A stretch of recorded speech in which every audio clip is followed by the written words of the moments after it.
Chapter 1. A Letter from the Past. Elena had always known she was adopted.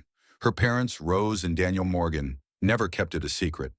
They raised her with endless love and care, but as she grew older, the unanswered questions about her origins started to echo louder in her heart. Who were her biological parents? Why did they leave her? Did they ever think about her? One crisp autumn morning, as golden leaves fell outside their cozy cottage, Rose handed Elena a small envelope. "You're old enough now," she said softly. Inside was a faded photograph of a young woman holding a baby. Elena. There was also a short letter and an address in a city far across the ocean. "She wrote this when she gave you to us. We kept it safe for when you were ready." Elena read the letter with trembling hands. Her biological mother's name was Isabella. The letter didn't explain much, only that Isabella had loved her deeply but couldn't care for her at the time. The address was in Valencia, Spain. Elena felt a mix of emotions, curiosity, fear, and a strange hope. Chapter 2. Across the sea with her parents' blessing, Elena booked a flight to Spain. Her heart pounded with every step she took away from the life she knew. Valencia welcomed her with warm sunlight and the scent of oranges in the air. She checked into a small hostel, unsure of what she would find. At the front desk stood a young man with tousled hair and a friendly smile. "Hola, welcome. I'm Adrian. First time in Valencia?" Elena nodded, unsure how much to share.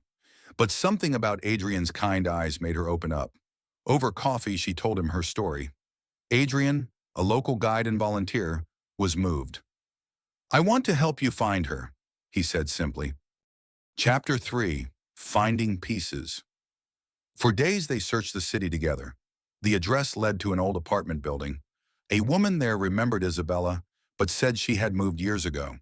They followed leads: a bakery, a florist shop, a church. With every stop, Elena learned more not just about her mother, but also about the city, its people, and about herself. During their journey, Adrian and Elena grew closer.